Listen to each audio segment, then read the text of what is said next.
Muhammadin wa ala alihi wa ashabihi ajma'in. Qalu subhanaka la ilma lana illa ma 'allamtana innaka antal alimul hakim. La haula wa la quwwata illa billahil aliyyil azim. Amma ba'd. Bismillahirrahmanirrahim. Su'alun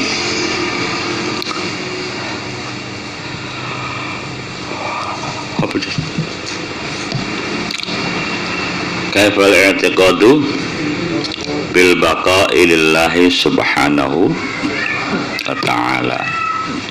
Jawabun huwa an na'taqida anna Allah subhanahu wa ta'ala baqin wa anna baqa'ahu laysa lahu nihayatun wa annahu la yazulu aslan wa la yalhaquhu al-adam fi waqtin minal awqat. Soalun kaifa hale iku kaya apa al-i'tiqadu utawi nekodaken bil baqa'i kelawan sifat baqa lillahi subhanahu wa ta'ala kadue Allah subhanahu wa ta'ala. Jawabun huwa utawi al-i'tiqadu bil baqa'i lillahi subhanahu wa ta'ala iku anna taqida yentane kadaken sapa kita annallaha ing setuhune Allah subhanahu wa ta'ala iku baqin zat kang langgeng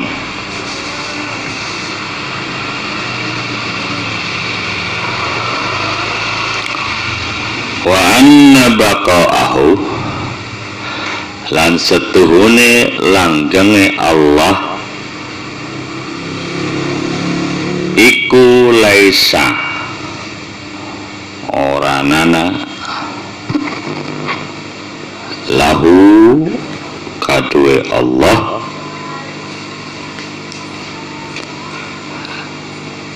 nihayatun utawi pungkasan.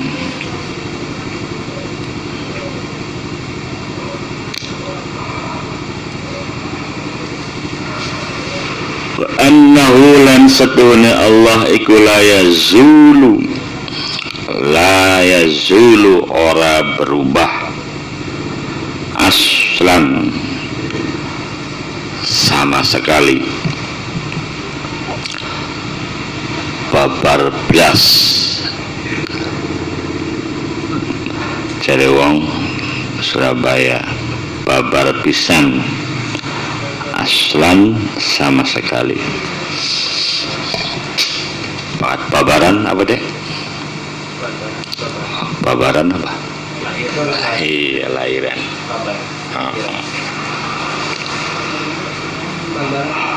Wala yalhaquhu lan ora bakal nemoni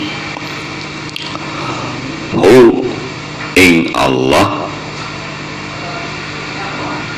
apa al-adamu sifat adam.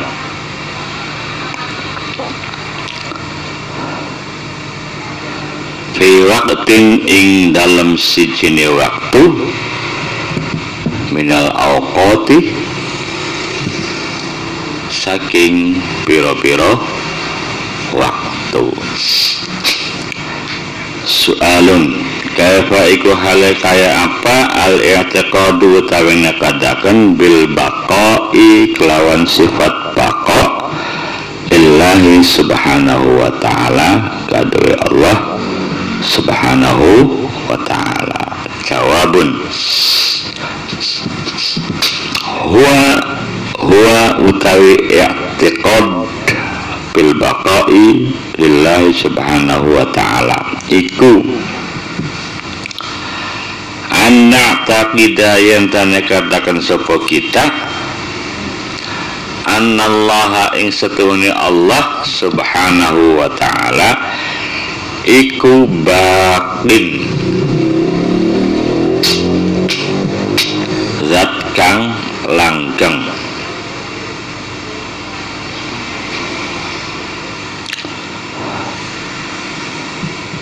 wa anna baqa'ahu lan setuhune langgenge Allah subhanahu wa ta'ala iku laisa ora nana lahu kadwe Allah nihayatun utawi pungkasan.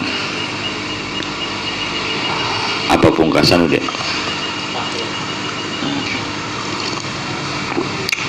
Puncak akhir.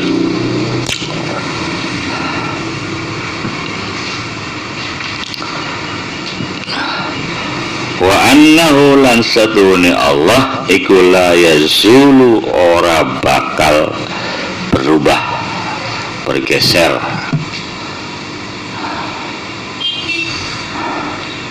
aslan sama sekali. Walam yalhaq lan ora bakal wala yalhaq lan ora bakal nemoni hu ing Allah opo al-adamu sifat adam fi waktin ing dalam sijine waktu minal awqati saking biro-biro waktu.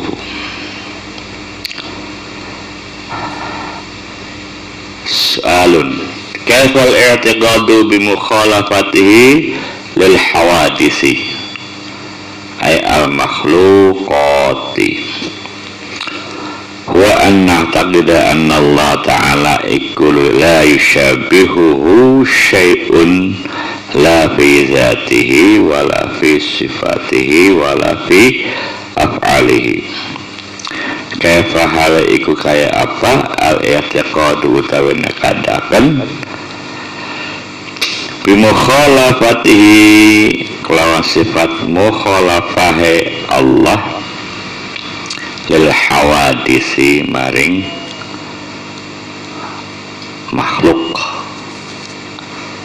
ay al makhlukati tegese pira-pira makhluk. Jawab huwa utawi al-i'tiqadu bimukhalafatihi lil hawadisi iku anna taqida yen tane katakan sapa kita annallaha astune Allah subhanahu wa ta'ala iku la yushabihu ora bakal madani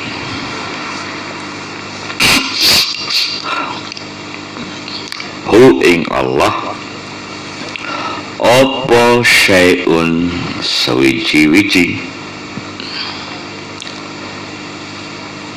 la ora madani fi zati ing dalam zate Allah wala lan ora madani fi sifatihi ing dalam pira-pira sifate Allah wala lan ora madani fi af'alihi ing dalam pira-pira pekerjaane Allah.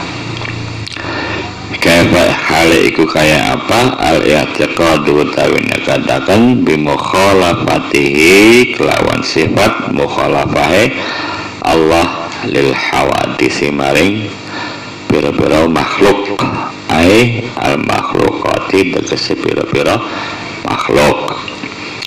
Huwa utawi al-i'tiqad bi mukhalafatihi lil hawadis iku anna taqida hentane kodakan sopo kita annallaha ing setuhune Allah ta'ala iku la yushabihu ora bakal madani menyamai madani ya menyerupai menyamai madani jadi Jawa hu ing Allah apa syai'un sawiji-wiji la ora madani fi zatihi ing dalam zate Allah, walalan ora madani fi sifatihi ing dalam biro-biro sifati Allah, walalan ora madani fi af'alihi ing dalam biro-biro pekerjaane Allah.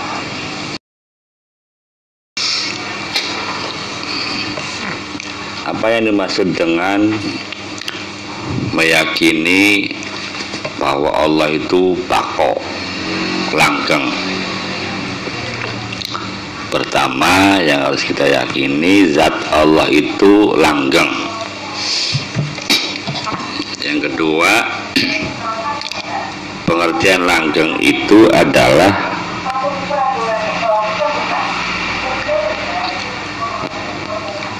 tidak ada akhirnya. Tuh, tidak ada akhirnya. Yang ketiga, Allah tidak mungkin berubah sama sekali. Yang keempat, Allah tidak mungkin bertemu dengan istilah tidak ada. Selamanya Allah ada. Tuh. Kita ambil contoh gini. Setelah kehidupan di dunia, nanti di akhirat masuk surga selama-lamanya. Selama-lamanya itu sampai kapan? Yambo. Nah itu ya. Jadi soal surga saja selama-lamanya kita tidak tahu, apalagi tentang bakoknya Allah. Bakoknya Allah itu tidak ada akhirnya, tidak ada batasnya. Kalau kita tafakkur, langit itu ada langit pertama, kedua, ketiga, keempat, kelima, keenam, ketujuh. Setelah itu apa?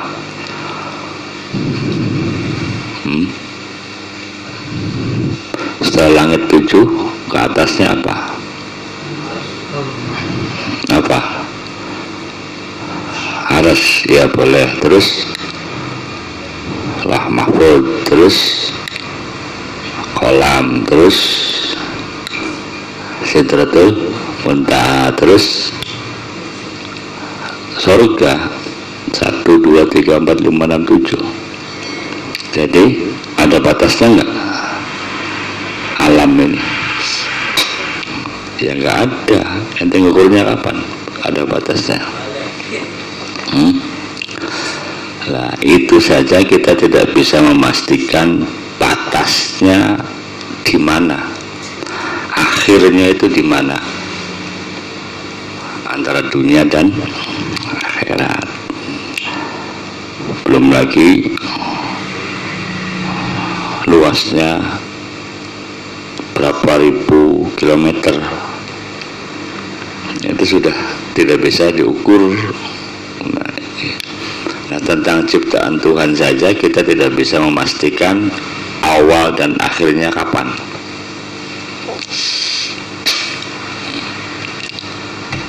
Makanya benar, tafakkaru fi khalqillah wala tafakkaru fi dzatillah fatahliku.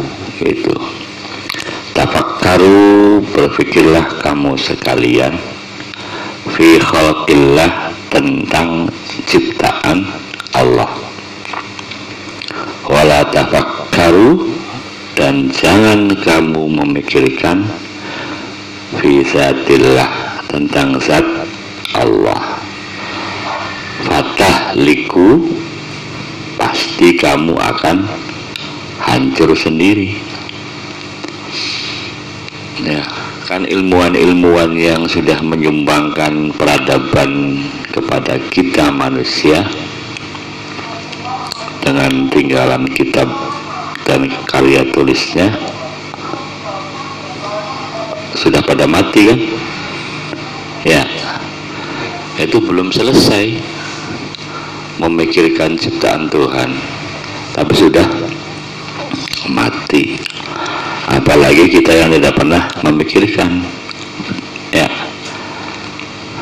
bedanya kalau mereka memikirkan ciptaan Tuhan, bisa menciptakan peradaban dunia, sehingga kalau mati pun jasanya masih dikenang. Nah, kalau kita yang tidak memikirkan, tidak bisa menyumbangkan peradaban. Karena tidak bisa menyumbangkan peradaban, kita tidak punya jasa. Karena tidak punya jasa, ya masuk uripe kebi, masuk uripe belu bidi dikenal, mudah maning wis mati ya dibuang kali wah. Nah, itu. Ya, jadi bakoknya Allah tidak ada pungkasannya, tidak ada akhirnya, tidak ada ujungnya. Nah, kemudian yang kedua, bagaimana meyakini bahwa Allah berbeda dengan ciptaannya.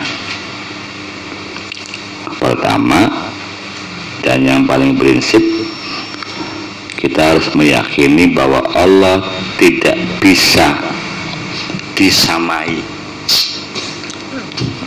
tidak bisa disamai atau disamakan atau dipersamakan dengan ciptaannya. Dan itu logikanya paling gampang. Allah tidak mungkin sama atau tidak boleh disamakan atau tidak boleh dipersamakan atau tidak boleh dianggap sama dengan ciptaan Allah. Logika paling gampang, Aziz bikin dadar ceplok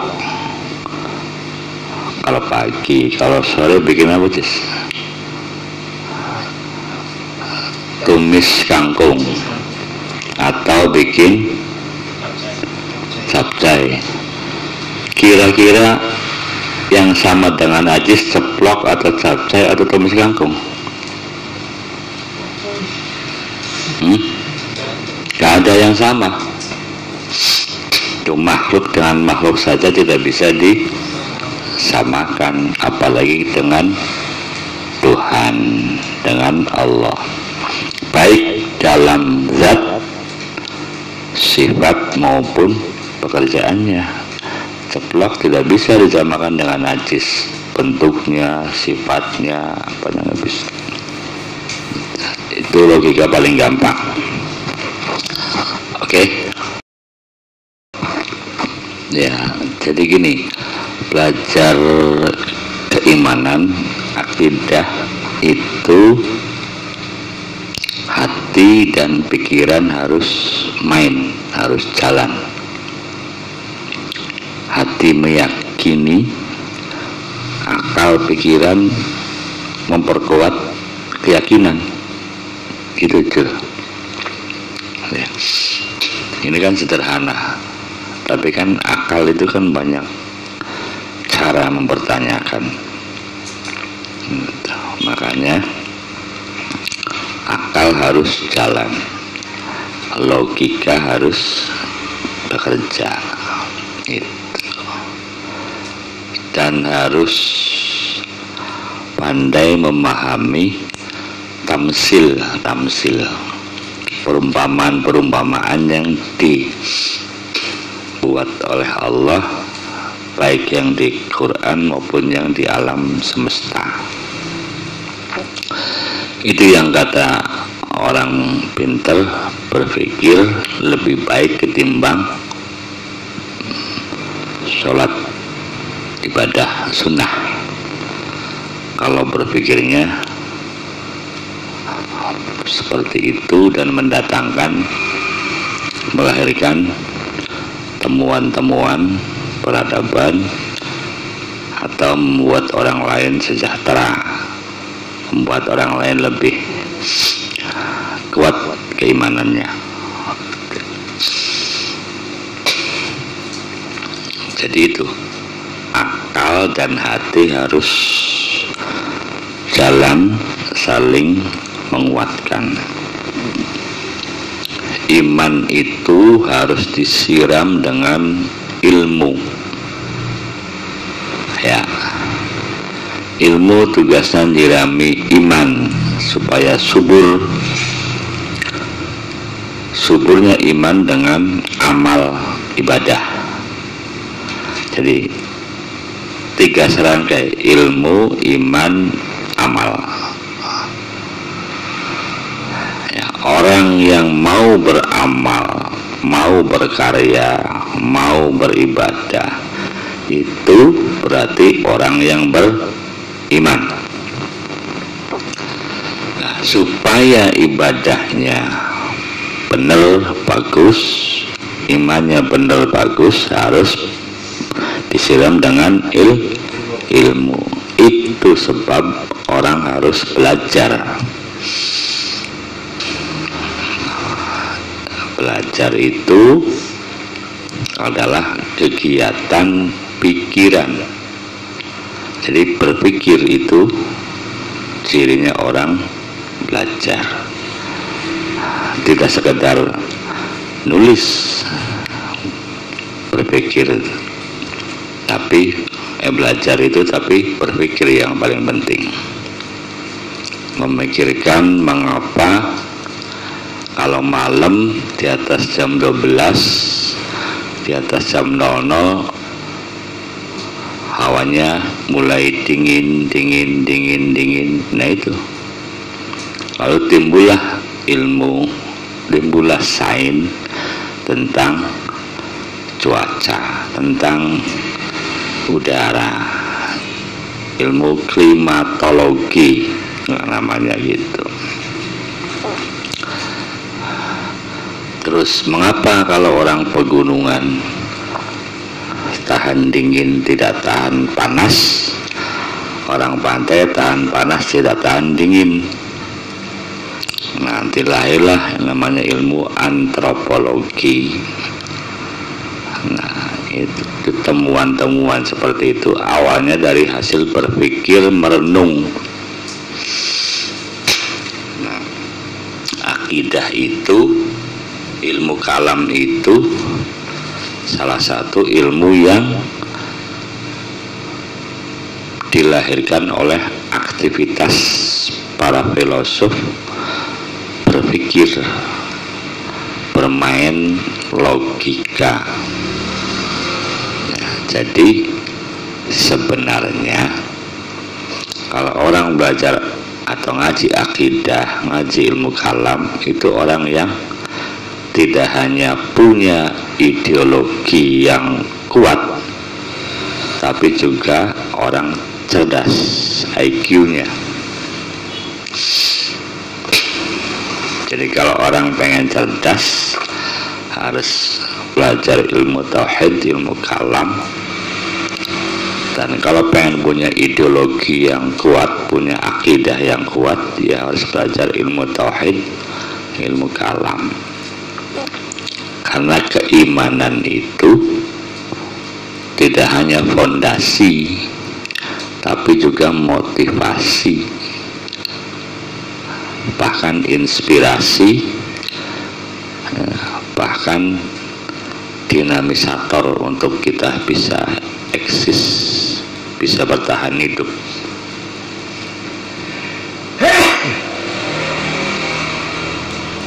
Di negara manapun orang yang bertahan hidup, bahasa kuliahnya survive, itu orang yang punya ideologi, punya akidah, dan ideologinya jelas, tidak bunglon. Itu Indonesia Nusantara ideologinya, akidahnya adalah Ahlus Sunnah wal Jamaah. Nah, kalau ente akidah Ahlus Sunnah wal Jamaahnya bertahan tambah kuat, dijamin Indonesia tidak akan bubar. Yang bikin Indonesia bubar itu ketika akidah ideologi Ahlus Sunnah wal Jamaah digantikan oleh akidah-akidah lain yang berbau politik. Itu karena akidah Islamiyah itu bukan politik, tapi akidah ketauhidan Allah. Nah, tauhid itu asal katanya wahada yuwahidu, mempersatukan.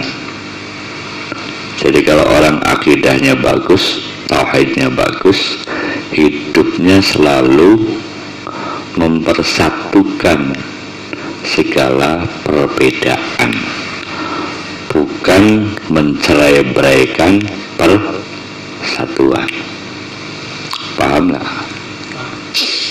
Kita ini Bhinneka Tunggal Ika Nusantara, disatukan dalam sebuah ikatan Negara Kesatuan Republik Indonesia.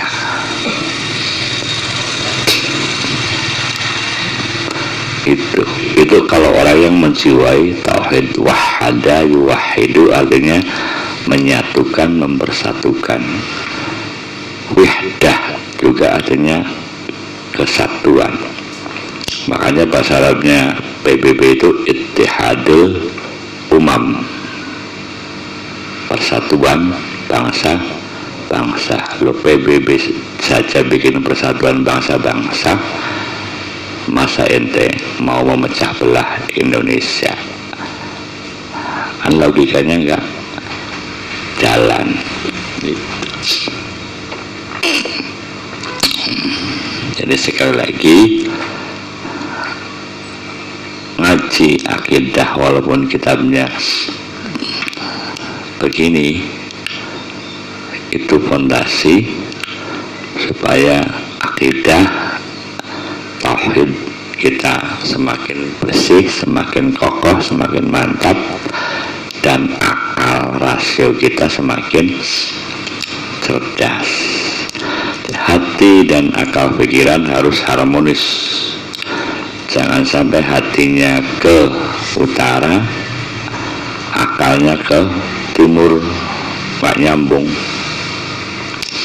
Ya, jadi kalau hatinya ke arah Ka'bah, ya akal pikirannya ikut ke arah Ka'bah. Paham ya? Ka'bah itu simbol, lambang persatuan umat manusia sedunia. Karena di situ tengah-tengahnya dunia. Jadi Hajar Aswad itu turun dari surga sebagai pertanda tengah-tengahnya dunia. Jadi kalau diukur ke barat, ke selatan, ke timur, ke utara sama panjangnya menuju Hajar Aswad yang sekarang dibingkai oleh Ka'bah. Itu di tengah-tengah dunia itu Hajar Aswad, dan lempeng dengan arah surga. Itu. Jadi surga itu ada di atas, kalau neraka adanya di bawah. Makanya manusia hidup di bumi, bukan di langit. Yang di langit itu malaikat yang tidak punya nafsu, dekat dengan surga. Kalau manusia karena dikasih nafsu, dekatnya dengan neraka. Makanya manusia itu diciptakan dari tanah, lumpur, tanah kotor.